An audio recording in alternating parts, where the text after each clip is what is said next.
The Return of Sherlock Holmes by Sir Arthur Conan Doyle. The Adventure of the Abbey Grange.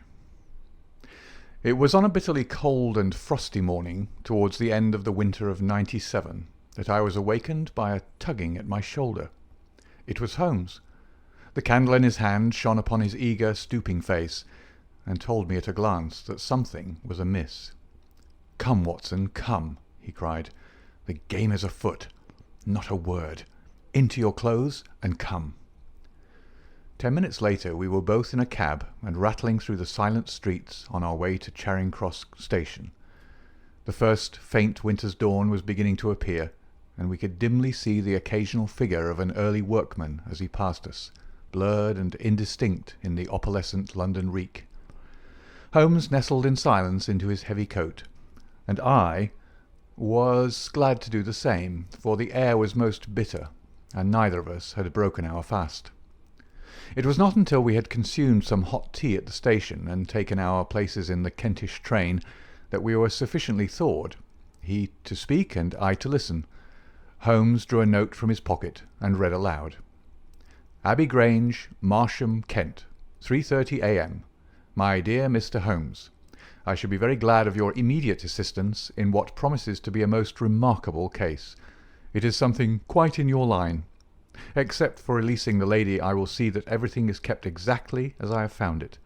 But I beg you not to lose an instant, as it is difficult to leave Sir Eustace here. Yours faithfully, Stanley Hopkins."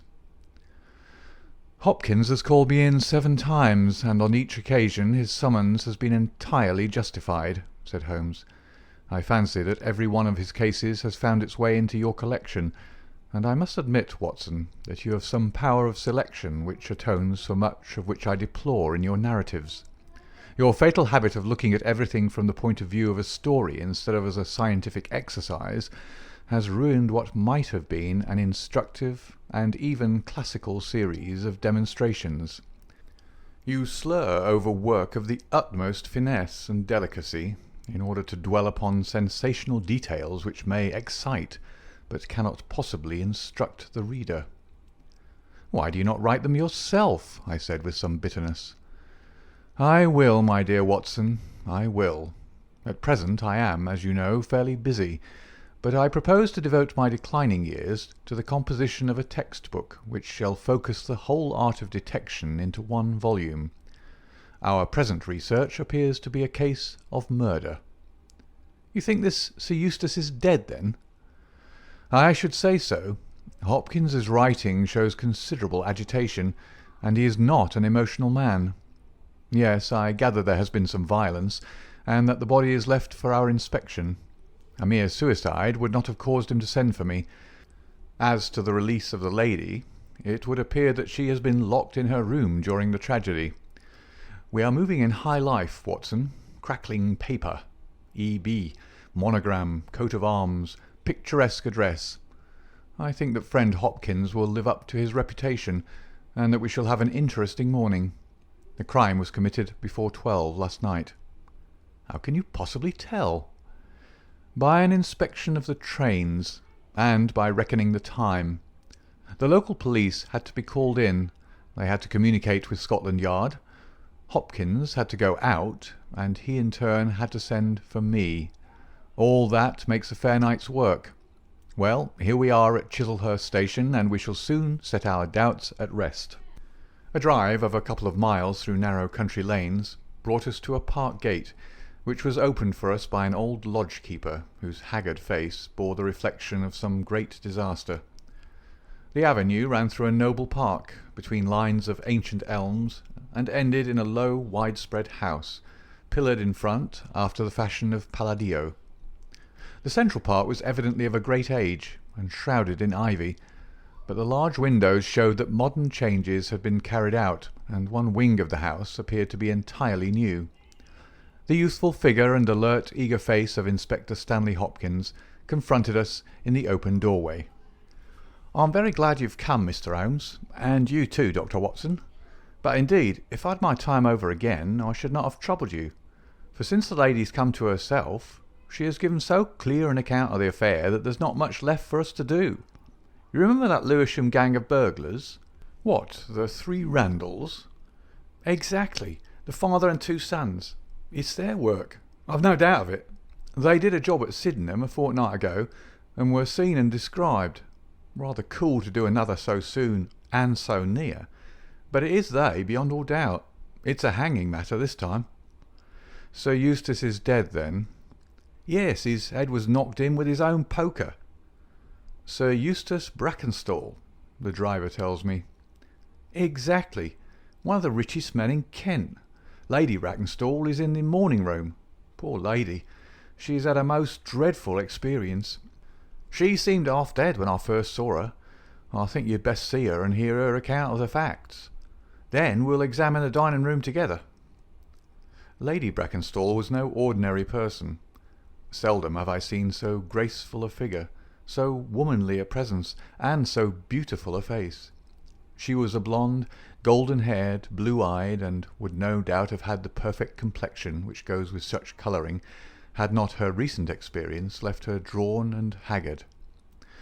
Her sufferings were physical as well as mental, for over one eye rose a hideous plum-coloured swelling, which her maid, a tall, austere woman, was bathing assiduously with vinegar and water.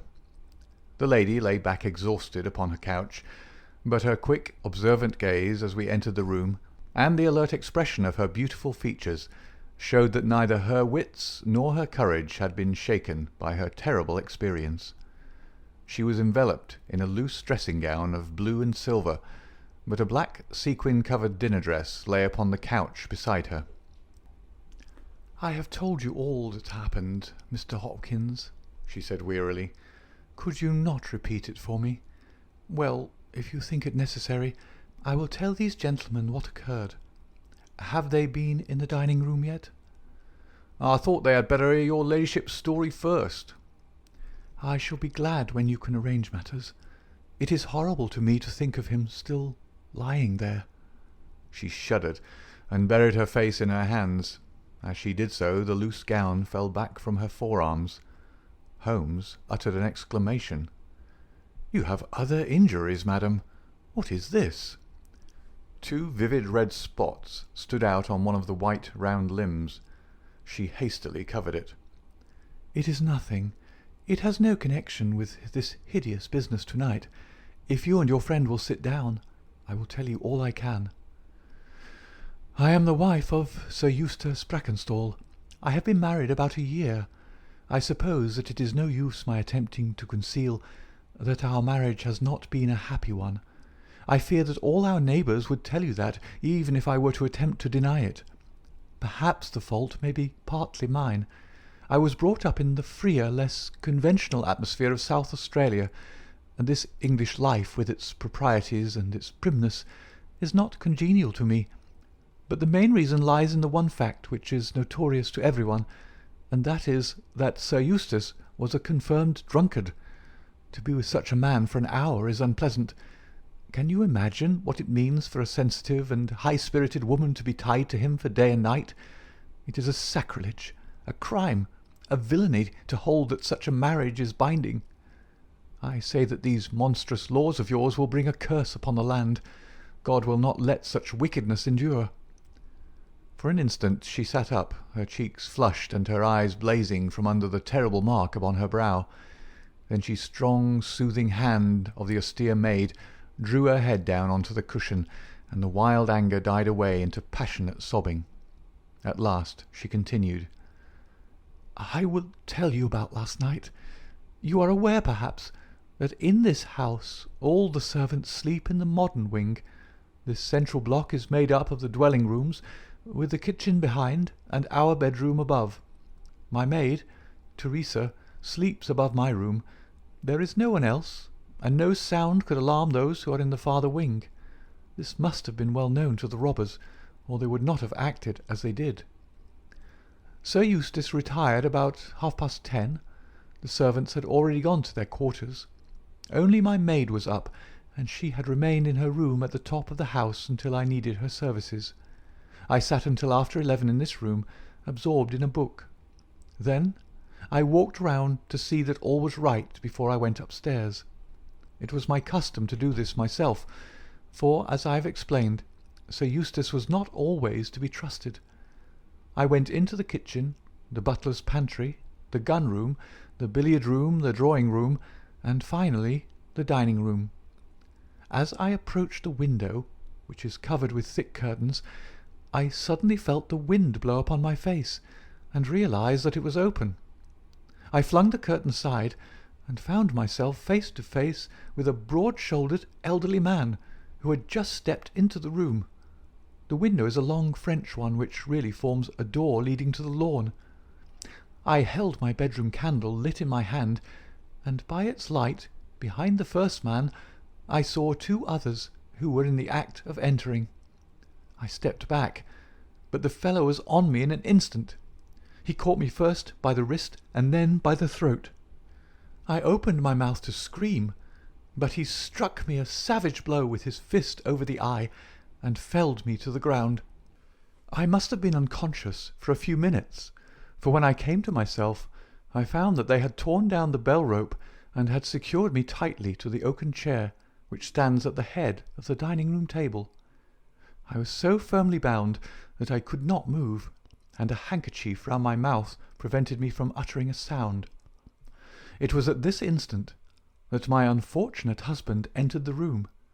He had evidently heard some suspicious sounds, and he came prepared for such a scene as he found. He was dressed in nightshirt and trousers, with his favourite blackthorn cudgel in his hand. He rushed at the burglars, but another, it was an elderly man, stooped, picked the poker out of the grate, and struck him a horrible blow as he passed. He fell with a groan, and never moved again. I fainted once more, but again it could only have been for a very few minutes, during which I was insensible. When I opened my eyes, I found that they had collected the silver from the sideboard, and they had drawn a bottle of wine which stood there. Each of them had a glass in his hand. I have already told you, have I not, that one was elderly, with a beard, and the others young, hairless lads. They might have been a father with his two sons. They talked together in whispers. Then they came over and made sure that I was securely bound. Finally they withdrew, closing the window after them. It was quite a quarter of an hour before I got my mouth free. When I did so, my screams brought the maid to my assistance. The other servants were soon alarmed, and we sent for the local police, who instantly communicated with London. That is really all that I can tell you, gentlemen, and I trust that it will not be necessary for me to go over so painful a story again. "Any questions, Mr. Holmes?" asked Hopkins. "I will not impose any further tax upon Lady Brackenstall's patience and time," said Holmes. "Before I go into the dining-room, I should like to hear your experience." He looked at the maid. "I saw the man before ever they came into the house," said she. "As I sat by my bedroom window, I saw 3 men in the moonlight down by the lodge gate yonder, but I thought nothing of it at the time. It was more than an hour after that I heard my mistress scream, and down I ran to find her, poor lamb, just as she says, and him on the floor with his blood and brains over the room. It was enough to drive a woman out of her wits, tied there, and her very dress spotted with him. But she never wanted courage, did Miss Mary Fraser of Adelaide, and Lady Brackenstall of Abbey Grange hasn't learned new ways. You've questioned her long enough, you gentlemen, and now she's coming to her own room, just with her old Teresa, to get the rest that she badly needs." With a motherly tenderness, the gaunt woman put her arm round her mistress and led her from the room. "She's been with her all her life," said Hopkins. "Nursed her as a baby, and came with her to England when they first left Australia 18 months ago. Teresa Wright is her name, and the kind of maid you don't pick up nowadays. This way, Mr. Holmes, if you please." The keen interest had passed out of Holmes's expressive face, and I knew that with the mystery all the charm of the case had departed. There still remained an arrest to be effected, but what were these commonplace rogues that he should soil his hands with them? An abstruse and learned specialist, who finds that he has been called in for a case of measles, would experience something of the annoyance which I read in my friend's eyes. Yet the scene in the dining-room of the Abbey Grange was sufficiently strange to arrest his attention and to recall his waning interest. It was a very large and high chamber, with carved oak ceiling, oaken panelling, and a fine array of deer's heads and ancient weapons around the walls. At the further end from the door was the high French window of which we had heard. 3 smaller windows on the right-hand side filled the apartment with cold winter sunshine. On the left was a large, deep fireplace, with a massive overhanging oak mantelpiece. Beside the fireplace was a heavy oaken chair with arms and crossbars at the bottom. In and out through the open woodwork was woven a crimson cord, which was secured at each side to the crosspiece below. In releasing the lady, the cord had been slipped off her, but the knots with which it had been secured still remained. These details only struck our attention afterwards, for our thoughts were entirely absorbed by the terrible object which lay upon the tiger-skin hearthrug in front of the fire. It was the body of a tall, well-made man about 40 years of age.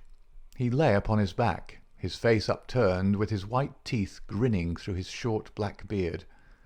His 2 clenched hands were raised above his head, and a heavy blackthorn stick lay across them. His dark, handsome, aquiline features were convulsed into a spasm of vindictive hatred, which had set his dead face in a terribly fiendish expression. He'd evidently been in his bed when the alarm had broken out, for he wore a foppish embroidered nightshirt, and his bare feet projected from his trousers.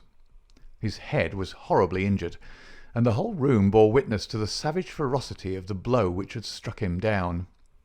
Beside him lay the heavy poker, bent into a curve by the concussion. Holmes examined both it and the indescribable wreck which it had wrought. "He must be a powerful man, this elder Randall," he remarked. "Yes," said Hopkins. "I have some record of the fellow, and he's a rough customer. You should have no difficulty in getting him." "Not the slightest. We've been on the lookout for him, and there was some idea that he got away to America.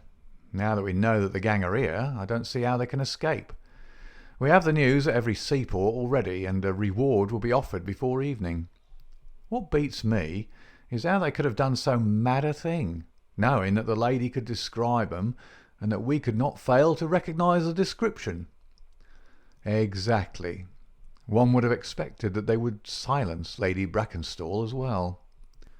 "They may not have realised," I suggested, "that she'd recovered from her faint." "That is likely enough. If she seemed to be senseless, they would not take her life. What about this poor fellow, Hopkins? I seem to have heard some queer stories about him."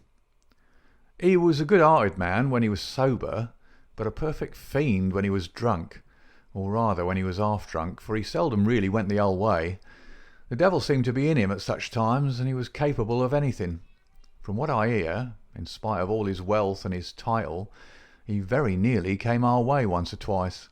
There was a scandal about his drenching a dog with petroleum and setting it on fire, her ladyship's dog to make the matter worse, and that was only hushed up with difficulty. Then he threw a decanter at the maid, Teresa Wright. There was trouble about that. On the whole, and between ourselves, it'll be a brighter house without him. What are you looking at now?" Holmes was down on his knees, examining with great attention the knots upon the red cord with which the lady had been secured. Then he carefully scrutinized the broken and frayed end where it had snapped off when the burglar had dragged it down. "When this was pulled down, the bell in the kitchen must have rung loudly," he remarked. "No one could hear it. The kitchen stands right at the back of the house." "How did the burglar know no one would hear it? How dared he pull at a bell rope in that reckless fashion?" "Exactly, Mr. Holmes, exactly. You put the very question which I've asked myself again and again. There can be no doubt that this fellow must have known the house and its habits. He must have perfectly understood that the servants would all be in bed at that comparatively early hour, and that no one could possibly hear a bell ring in the kitchen. Therefore, he must have been in close league with one of the servants. Surely that is evident. But there are 8 servants, and all of them good character." "Other things being equal," said Holmes, "one would expect the one at whose head the master threw a decanter. and yet that would involve treachery towards the mistress to whom the woman seems devoted. Well, well, the point is a minor one, and when you have Randall you will probably find no difficulty in securing his accomplice. The lady's story certainly seems to be corroborated, if it needed corroboration, by every detail which we see before us. He walked to the French window and threw it open. There are no signs here, but the ground is iron hard, and one would not expect them. I see that these candles in the mantelpiece have been lighted. Yes, it was by their light and that of the lady's bedroom candle that the burglars saw their way about. And what did they take? Well, they didn't take much, only half a dozen articles of plate off the sideboard. Lady Brackenstall thinks that they were themselves so disturbed by the death of Sir Eustace they didn't ransack the house as they would otherwise have done. No doubt that is true, and yet they drank some wine, I understand. To steady their nerves. Exactly. These 3 glasses upon the sideboard have been untouched, I suppose. Yes, and the bottle stands as they left it. Let us look at it. Hello? Hello? What is this? The 3 glasses were grouped together, all of them tinged with wine, and one of them containing some dregs of beeswing. The bottle stood near them, 2/3 full, and beside it lay a long, deeply stained cork. Its appearance and the dust upon the bottle showed that it was no common vintage which the murderers had enjoyed. A change had come over Holmes's manner. He had lost his listless expression, and again I saw an alert light of interest in his keen, deep-set eyes. He raised the cork and examined it minutely. "How did they draw it?" he asked. Hopkins pointed to a half-opened drawer. In it lay some table linen and a large corkscrew. "Did Lady Brackenstall say that screw was used?" "No. You remember that she was senseless at the moment when the bottle was opened?" "Quite so. As a matter of fact, that screw was not used. This bottle was opened by a pocket screw, probably contained in a knife and not more than 1.5 inches long. If you'll examine the top of the cork, you will observe that the screw was driven in 3 times before the cork was extracted. It has never been transfixed. This long screw would have transfixed it and drawn it up with a single pull. When you catch this fellow, you will find that he has one of these multiplex knives in his possession." "Excellent," said Hopkins. "But these glasses do puzzle me, I confess. Lady Brackenstall actually saw the 3 men drinking, did she not?" "Yes, she was clear about that." "Then there is an end of it. What more is to be said? And yet you must admit that the 3 glasses are very remarkable, Hopkins." "What? You see nothing remarkable?"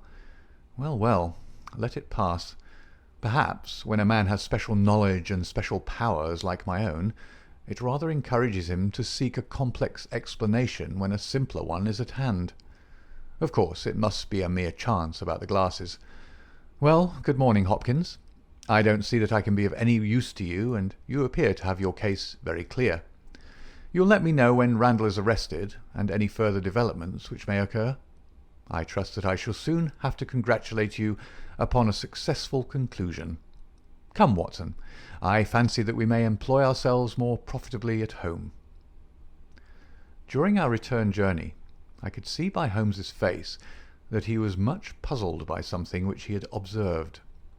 Every now and then, by an effort, he would throw off the impression and talk as if the matter were clear, but then his doubts would settle down upon him again, and his knitted brows and abstracted eyes would show that his thoughts had gone back once more to the great dining-room of the Abbey Grange, in which this midnight tragedy had been enacted.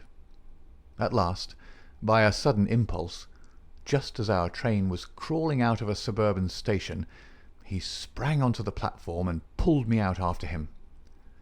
"Excuse me, my dear fellow," said he, as we watched the rear carriages of our train disappearing round a curve. "I am sorry to make you the victim of what may seem a mere whim, but on my life, Watson, I simply can't leave that case in this condition. Every instinct that I possess cries out against it. It's wrong. It's all wrong. I'll swear that it's wrong. And yet the lady's story was complete. The maid's corroboration was sufficient. The detail was fairly exact. What have I to put up against that? 3 wine glasses. That is all.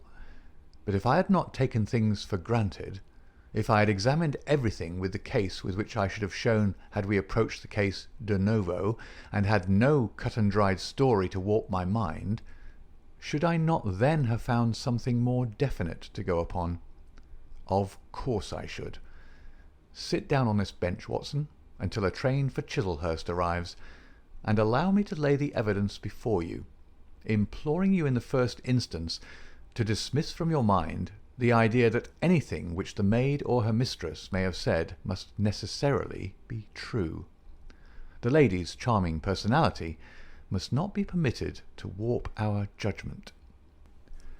Surely there are details in her story which, if we looked at in cold blood, would excite our suspicion. These burglars made a considerable haul at Sydenham a fortnight ago. Some account of them and of their appearance was in the papers, and would naturally occur to anyone who wished to invent a story in which imaginary robbers should play a part. As a matter of fact, burglars who have done a good stroke of business are, as a rule, only too glad to enjoy the proceeds in peace and quiet, without embarking on another perilous undertaking. Again, it is unusual for burglars to operate at so early an hour. It is unusual for burglars to strike a lady to prevent her screaming, since one would imagine that was the sure way to make her scream. It is unusual for them to commit murder when their numbers are sufficient to overpower one man. It is unusual for them to be content with a limited plunder when there was much more within their reach. And finally, I should say that it was very unusual for such men to leave a bottle half empty. How do all these unusuals strike you, Watson? Their cumulative effect is certainly considerable, and yet each of them is quite possible in itself. The most unusual thing of all, as it seems to me, is that the lady should be tied to the chair. Well, I am not so clear about that, Watson, for it is evident that they must either kill her or else secure her in such a way that she could not give immediate notice of their escape. But at any rate I have shown, have I not, that there is a certain element of improbability about the lady's story. And now, on the top of this, comes the incident of the wine-glasses. What about the wine-glasses? Can you see them in your mind's eye? I see them clearly. We are told that 3 men drank from them. Does that strike you as likely? Why not? There was wine in each glass. Exactly. But there was beeswing only in 1 glass. You must have noticed that fact. What does that suggest to your mind? The last glass filled will be most likely to contain beeswing? Not at all. The bottle was full of it, and it is inconceivable that the first 2 glasses were clear and the third heavily charged with it. There are 2 possible explanations, and only 2. One is that after the second glass was filled, the bottle was violently agitated, and so the third glass received the beeswing. That does not appear probable. No, I am sure that I'm right. What then do you suppose? That only 2 glasses were used, and that the dregs of both were poured into a third glass, so as to give the false impression that 3 people had been here. In that way all the beeswing would be in the last glass, would it not? Yes, I am convinced that this is so. But if I have hit upon the true explanation of this one small phenomenon, then in an instant the case rises from the commonplace to the exceedingly remarkable, for it can only mean that Lady Brackenstall and her maid have deliberately lied to us, that not one word of their story is to be believed, that they have some very strong reason for covering the real criminal, and that we must construct our case for ourselves without any help from them. That is the mission which now lies before us, and here, Watson, is the Sydenham train. The household at the Abbey Grange were much surprised at our return, but Sherlock Holmes, finding that Stanley Hopkins had gone off to report to headquarters, took possession of the dining-room, locked the door upon the inside, and devoted himself for 2 hours to one of those minute and laborious investigations which form the solid basis on which his brilliant edifices of deduction were reared. Seated in a corner like an interested student who observes the demonstration of his professor, I followed every step of that remarkable research. The window, the curtains, the carpet, the chair, the rope, each in turn was minutely examined and duly pondered. The body of the unfortunate baronet had been removed, and all else remained as we had seen it in the morning. Finally, to my astonishment, Holmes climbed up onto the massive mantelpiece. Far above his head hung the few inches of red cord which were still attached to the wire. For a long time he gazed upward at it, and then in an attempt to get nearer to it he rested his knee upon a wooden bracket on the wall. This brought his hand within a few inches of the broken end of the rope, but it was not this so much as the bracket itself which seemed to engage his attention. Finally he sprang down with an ejaculation of satisfaction. "It's all right, Watson," said he. "We have got our case, one of the most remarkable in our collection. But dear me, how slow-witted I have been, and how nearly I have committed the blunder of my lifetime. Now I think that, with a few missing links, my chain is almost complete. You've got your men?"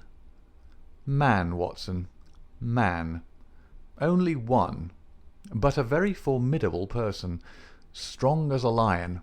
Witness the blow that bent that poker. 6'3" in height, active as a squirrel, dexterous with his fingers, finally remarkably quick-witted, for this whole ingenious story is of his concoction. Yes, Watson, we have come upon the handiwork of a very remarkable individual, and yet in that bell-rope he has given us a clue which should not have left us a doubt." "Where was the clue?" "Well, if you were to pull down a bell-rope, Watson, where would you expect it to break? Surely at the spot where it is attached to the wire. Why should it break 3 inches from the top, as this one has done?" "Because it's frayed there?" "Exactly. This end, which we can examine, is frayed. He was cunning enough to do that with his knife. But the other end is not frayed. You could not observe that from here, but if you were on the mantelpiece you would see that it is cut clean off without any mark of fraying whatever. You can reconstruct what occurred. The man needed the rope. He would not tear it down for fear of giving the alarm by ringing the bell. What did he do? He sprang up on the mantelpiece, could not quite reach it, put his knee on the bracket, you will see the impression in the dust, and so got his knife to bear upon the cord. I could not reach the place by at least 3 inches, from which I infer that he is at least 3 inches a bigger man than I. Look at that mark upon the seat of the oaken chair. What is it?" "Blood. Undoubtedly it is blood. This alone puts the lady's story out of court. If she was seated on the chair when the crime was done, how come the mark? No, no. She was placed in the chair after the death of her husband. I'll wager that the black dress shows a corresponding mark to this. We have not yet met our Waterloo, Watson, but this is our Marengo, for it begins in defeat and ends in victory. I should like now to have a few words with the nurse Teresa. We must be wary for a while, if we are to get the information which we want." She was an interesting person, this stern Australian nurse, taciturn, suspicious, ungracious. It took some time before Holmes's pleasant manner and frank acceptance of all that she said thawed her into a corresponding amiability. She did not attempt to conceal her hatred for her late employer. "Yes, sir, it is true that he threw the decanter at me. I heard him call my mistress a name, and I told him that he should not dare speak to her as if her brother had been there. Then it was that he threw it at me. He might have thrown a dozen if he'd but left my bonny bird alone. He was forever ill-treating her, and she too proud to complain. She will not even tell me all that he's done to her. She never told me of those marks on her arm that you saw this morning, but I know very well what they came from a stab with a hat-pin. The sly devil! God forgive me that I should speak of him so, now that he's dead.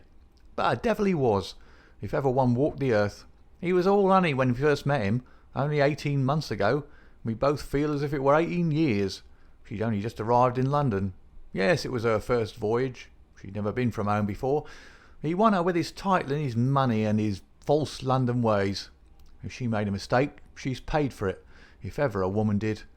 What month did we meet him? Well, I tell you, it was just after we arrived. We arrived in June and it was July. We were married in January last year. Yeah, she's down in the morning room again, and I have no doubt she'll see you. But you must not ask too much of her, for she's gone through all that flesh and blood will stand. Lady Brackenstall was reclining on the same couch, but looked brighter than before. The maid had entered with us, and began once more to foment the bruise upon her mistress's brow. "I hope," said the lady, "that you have not come to cross-examine me again." "No," Holmes answered in his gentlest voice. "I will not cause you any unnecessary trouble, Lady Brackenstall, and my whole desire is to make things easy for you, for I am convinced that you are a much-tried woman. If you will treat me as a friend and trust me, you may find that I will justify your trust." "What do you want me to do?" "To tell me the truth." "Mr. Holmes." "No, no, Lady Brackenstall. It is no use. You may have heard of any little reputation which I possess. I will stake it all on the fact that your story is an absolute fabrication." Mistress and maid were both staring at Holmes with pale faces and frightened eyes. "You are an impudent fellow," cried Teresa. "Do you mean to say that my mistress has told a lie?" Holmes rose from his chair. "Have you nothing to tell me?" "I have told you everything." "Think once more, Lady Brackenstall. Would it not be better to be frank?" For an instant there was hesitation in her beautiful face. Then some new strong thought caused it to set like a mask. "I have told you all I know." Holmes took his hat and shrugged his shoulders. "I am very sorry," he said, and without another word we left the room and the house. There was a pond in the park, and to this my friend led the way.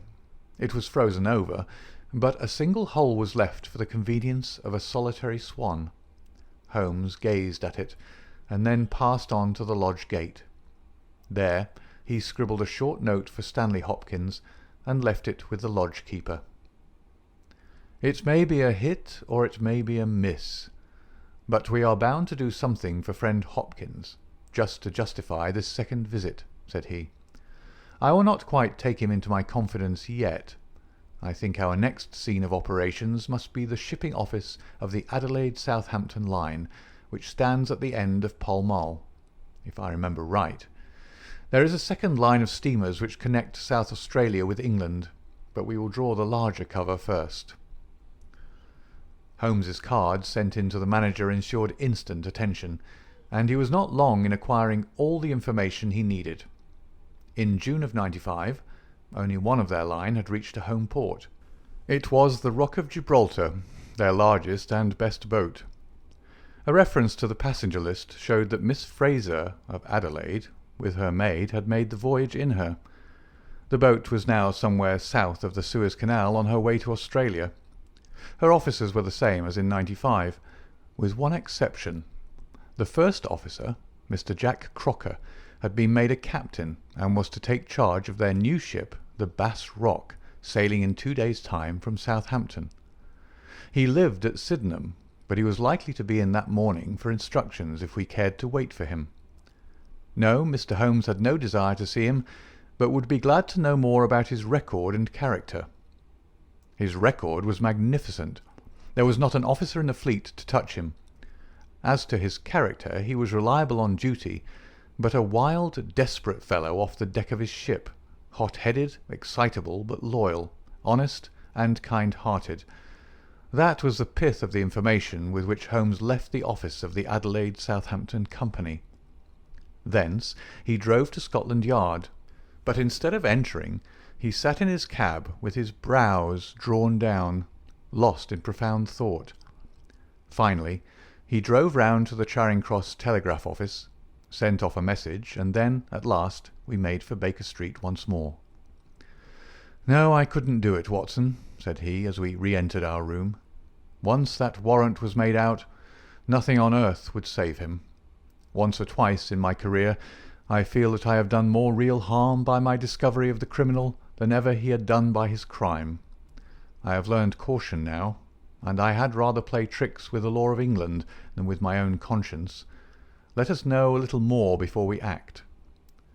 Before evening we had a visit from Inspector Stanley Hopkins. Things were not going very well with him. "I believe you are a wizard, Mr. Holmes. I really do sometimes think that you have powers that are not human. Now, how on earth could you know that the stolen silver was at the bottom of that pond?" "I didn't know." "But you told me to examine it." "You got it then?" "Yeah, I got it." "I am very glad if I have helped you." "But you haven't helped me. You've made the affair more difficult. What sort of burglars are they who steal silver and then throw it in the nearest pond?" "It was certainly rather eccentric behaviour.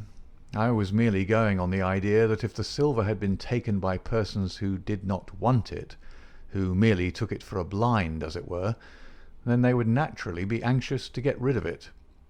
"But why should such an idea cross your mind?" "Well, I thought it was possible, when they came out through the French window.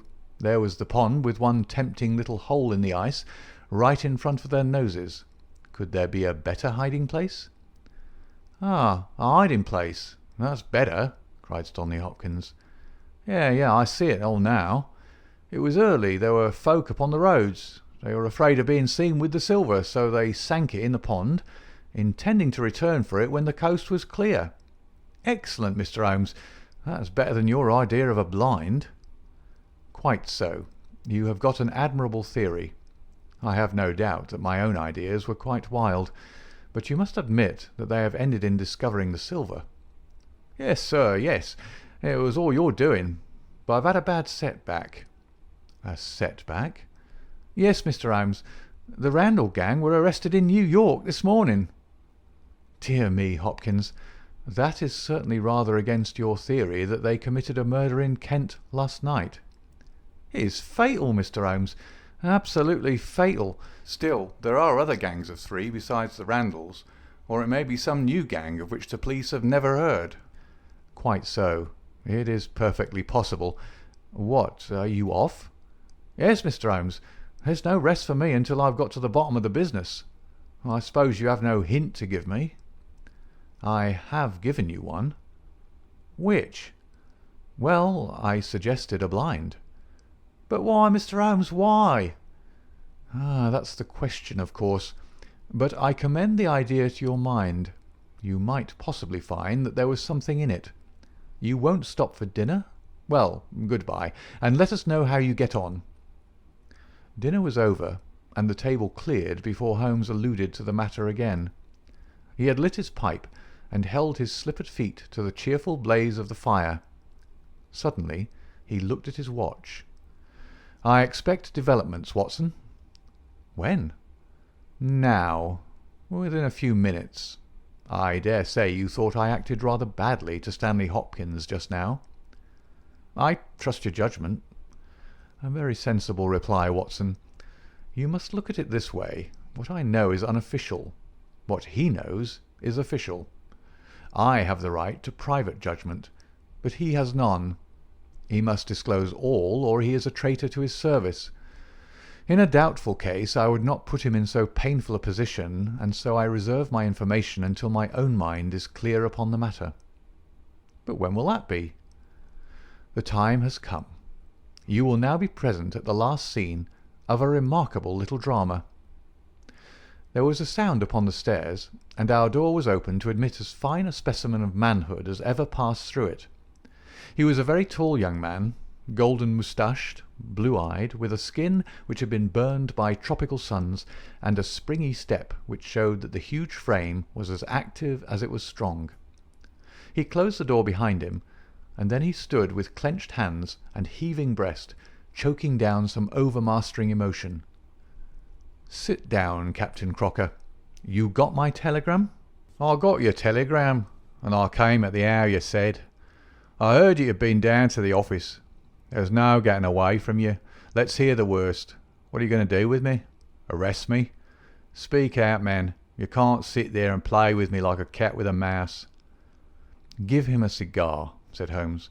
"Bite on that, Captain Crocker, and don't let your nerves run away with you. I should not sit here smoking with you if I thought that you were a common criminal. You may be sure of that. Be frank with me and we may do some good. Play tricks with me and I'll crush you.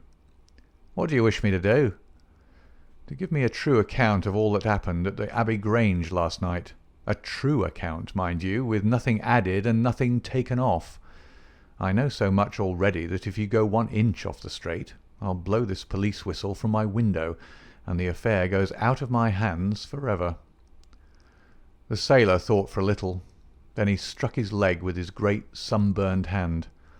"I'll chance it," he cried. "I believe you, are a man of your word and a white man, and I'll tell you the whole story. But one thing I will say first. As far as I'm concerned, I regret nothing, and I fear nothing, and I'd do it all again and be proud of the job. Damn the beast, if he had as many lives as a cat, he'd owe them all to me. But it's the lady Mary Fraser, for never will I call her by that accursed name, when I think of getting her into trouble. I would give my life just to bring one smile to her dear face. It's that turns my soul into water, and yet, what less could I do? I'll tell you my story, gentlemen, and then I'll ask you as man to man, what less could I do? I must go back a bit. You seem to know everything, so I expect that you know that I met her when she was a passenger and I was first officer of the Rock of Gibraltar. From the first day I met her, she was the only woman to me. Every day of that voyage I loved her more, and many a time since have I keeled down in the darkness of the night watch and kissed the deck of that ship because I knew her dear feet had trod on it. She was never engaged to me. She treated me as fairly as ever a woman treated a man. I've no complaint to make. It was all love on my side and all good comradeship and the friendship on hers. When we parted she was a free woman, but I could never again be a free man. Next time I came back from sea I heard of her marriage. Well, why shouldn't she marry whom she liked? Title and money, who could carry them better than she? She was born for all that is beautiful and dainty. I didn't grieve over her marriage. I was not such a selfish hound as that. I just rejoiced that good luck had come her way and that she had not thrown herself away on a penniless sailor. That's how I loved Mary Fraser. Well, I never thought to see her again, but last voyage I was promoted, and the new boat was yet launched, so I had to wait for a couple of months with my people at Sydenham. One day out in a country lane I met Teresa Wright, her old maid. She told me all about her, all about him, about everything. I tell you, gentlemen, it nearly drove me mad. This drunken hound, that he should dare to raise his hand to her, whose boots he was not worthy to lick. I met Teresa again. Then I met Mary herself, and met her again. Then she would meet me no more, but the other day I had a notice that I was to start on my voyage within a week, and I determined that I would see her once before I left. Teresa was always my friend, for she loved Mary and hated this villain almost as much as I did. From her I learned the ways of the house. Mary used to sit up reading in her own little room downstairs. I crept round there last night and scratched at the window. At first she would not open to me, but in her heart I know that now she loves me, and she could not leave me in the frosty night. She whispered to me to come round to the big front window, and I found it open before me, so as to let me into the dining room.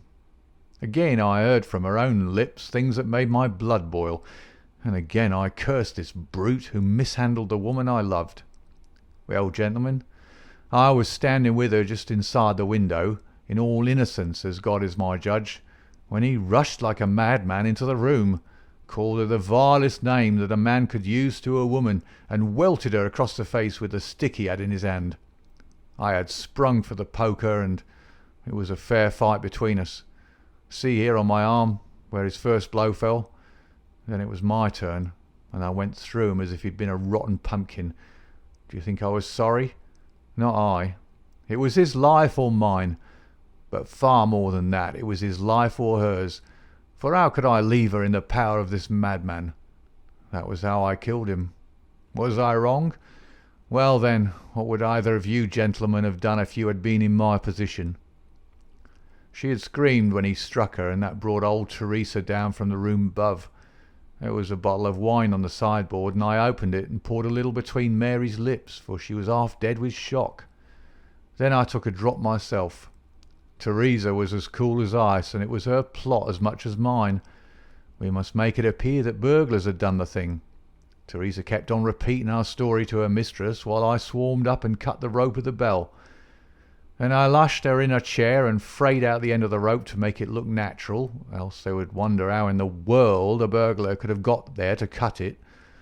Then I gathered up a few plates and pots of silver to carry out the idea of the robbery, and there I left them, with orders to give the alarm when I had a quarter of an hour's start. I dropped the silver into the pond and made off for Sydenham, feeling that for once in my life I had done a real good night's work.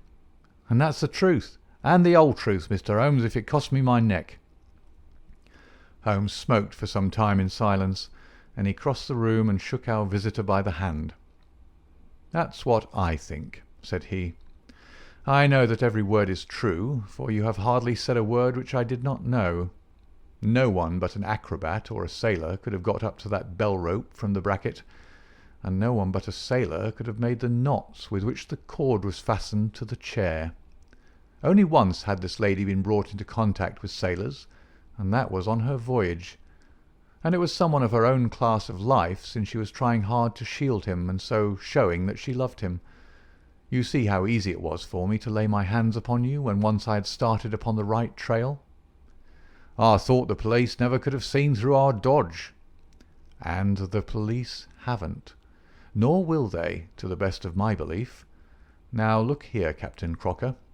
This is a very serious matter, though I am willing to admit that you acted under the most extreme provocation to which any man could be subjected. I am not sure that in defence of your own life your action will not be pronounced legitimate. However, that is for a British jury to decide. Meanwhile, I have so much sympathy for you that, if you choose to disappear in the next 24 hours, I will promise you that no one will hinder you. And then it will all come out?" "Certainly it will come out." The sailor flushed with anger. "What sort of proposal is that to make a man? I know enough of law to understand that Mary would be held as accomplice. Do you think I would leave her alone to face the music while I slunk away? No, sir. Let them do their worst upon me, but for heaven's sake, Mr. Holmes, find some way to keep my poor Mary out of the courts." Holmes for a second time held out his hand to the sailor.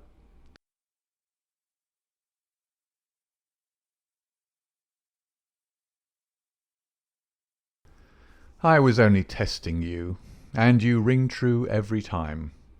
Well, it is a great responsibility that I take upon myself, but I have given Hopkins an excellent hint, and if he can't avail himself of it, I can do no more. See here, Captain Crocker, we'll do this in due form of law. You are the prisoner. Watson, you are a British jury, and I never met a man who was more eminently fitted to represent one. I am the judge. Now, gentlemen of the jury, you have heard the evidence. Do you find the prisoner guilty or not guilty?" "Not guilty, my lord," said I. "Vox populi, vox Dei. You are acquitted, Captain Crocker. So long as the law does not find some other victim, you are safe from me. Come back to this lady in a year, and may her future and yours justify us in the judgment which we have pronounced this night."